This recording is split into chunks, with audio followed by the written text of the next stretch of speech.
Bismillahirrahmanirrahim. Assalamualaikum warahmatullahi wabarakatuh. Bertemu kembali kita anak-anak pada pelajaran IPA bab 3 zat, wujud zat, dan perubahannya. Subtema yang akan kita bahas: sifat zat, perubahan zat, adhesi, dan kohesi. Tujuan pembelajaran IPA pada hari ini: 1. Siswa dapat menyebutkan sifat-sifat zat. 2. Siswa dapat membedakan perubahan fisika dan perubahan kimia. 3. Siswa dapat menyebutkan perbedaan adhesi dan kohesi. Sebelum kita memulai pelajaran, marilah kita bersama-sama melafazkan lafaz basmalah. Bismillahirrahmanirrahim. Sifat-sifat zat. 1. Sifat ekstensif. Sifat ekstensif merupakan sifat zat yang bergantung pada jumlah atau ukuran zat. Contohnya volume. Semakin besar ukuran suatu zat, semakin besar volume zat tersebut. Yang kedua, massa. Semakin banyak jumlah suatu zat, semakin besar pula massa zat tersebut. 2. Sifat insentif. Sifat insentif merupakan sifat zat yang tidak bergantung pada jumlah atau ukuran zat. Sifat fisis meliputi warna, bau, rasa, kerapatan, titik didih, titik lebur, titik beku, daya hantar, kemagnetan, kelarutan, dan kekerasan. Sifat kimia meliputi keterbakaran, kestabilan, kereaktifan, dan perkaratan. Perubahan zat. 1. Perubahan fisis.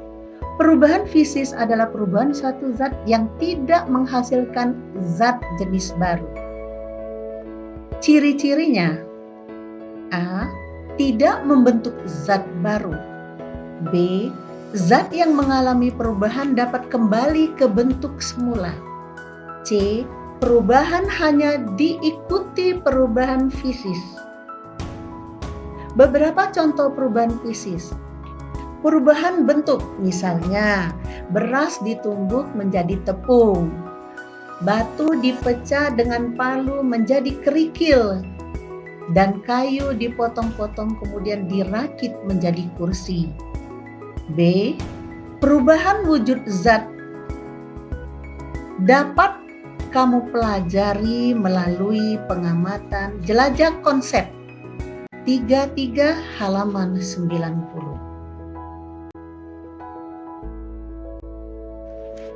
2. Perubahan kimia.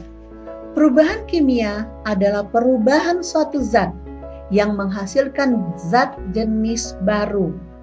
Ciri-cirinya: A. Terbentuk zat jenis baru. B.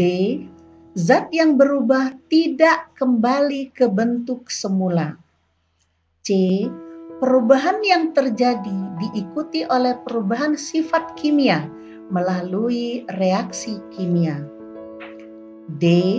Selama terjadi perubahan kimia, massa zat sebelum reaksi sama dengan massa zat sesudah reaksi kimia. Proses perubahan kimia contohnya: pembakaran, kertas dibakar menjadi abu. Abu tidak bisa dirubah lagi menjadi kertas. B. Pembusukan dan fermentasi. Semua yang sudah busuk tidak bisa menjadi zat semula.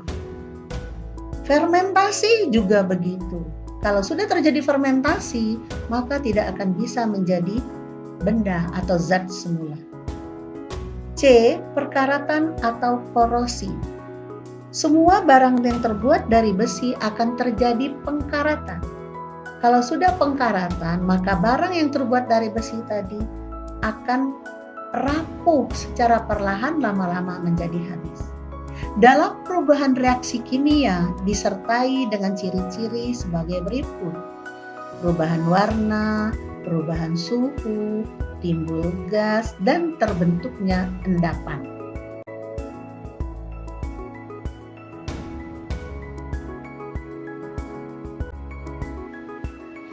Selanjutnya, Ibu akan menjelaskan adesi, perbedaan adesi dan kohesi. Adesi adalah gaya tarik-menarik antara partikel-partikel yang tidak sejenis. Misalnya, ketika kamu menulis di papan tulis menggunakan spidol, papan tulis dan spidol itu adalah dua jenis zat yang berbeda, dua partikel yang berbeda. Tapi dia akan nempel. Kenapa? Karena ada gaya tarik-menarik di antara dua partikel tersebut. Kohesi. Kohesi merupakan gaya tarik-menarik antar partikel-partikel zat yang sejenis. Contohnya, setitik air diletakkan di atas daun keladi atau talas. Daun keladi itu partikel yang berbeda dengan air, tapi air tidak mau menyatu dengan daun keladi. Akhirnya dia membuat seperti butiran air yang begitu tergoyang sedikit dia akan terlepas dan tumpah. Itu contoh dari gaya tarik-menarik antar partikel-partikel yang sejenis. Dia tidak mau menyatu.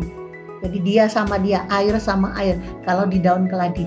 Kalau pada zat kimia yang tidak mau menyatu itu, dia sesama dia maunya sendiri, itu air raksa. Air raksa diletakkan di atas kaca, dia akan membuat setitik yang membentuk bundaran. Dia tidak mau lengket. Tapi coba kalau air atau spidol atau cat, langsung dia menyatu dan tidak bisa lepas, kecuali kita lepas sendiri. Tapi kalau air raksa, dia akan menggelinding sendiri. Dia tidak mau nempel di mana tempat. Makanya dia gaya tarik menariknya akan jauh lebih besar ketika dia berada di atas kaca, di atas papan, di atas lantai. Jadi kohesinya lebih besar dibandingkan adesinya. Tapi kalau cat di kanvas atau cat di dinding menyatu, di sana adesinya yang lebih kuat daripada kohesinya. Pada tayangan slide yang terakhir, di sana dapat dengan jelas bahwa orang yang mengecat dinding itu nempel di dindingnya. Itu ada dua partikel yang berbeda. Berarti dia adesinya lebih besar daripada kohesi. Sedangkan air yang diletakkan di atas daun, air dengan air dia tidak mau nempel nyatu di daun keladi atau daun-daun yang permukaannya mengandung zat lilin. Jadi air dengan air lah dia tidak mau nempel. Nah, itu salah satu contoh kohesi lebih besar daripada adesi.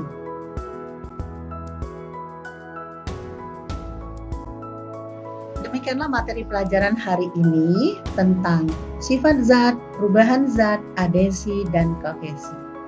Untuk itu, marilah kita mengucapkan lafaz hamdalah, alhamdulillahirabbil alamin. Sekian saja dulu anak-anak, selamat belajar. Wassalamualaikum warahmatullahi wabarakatuh.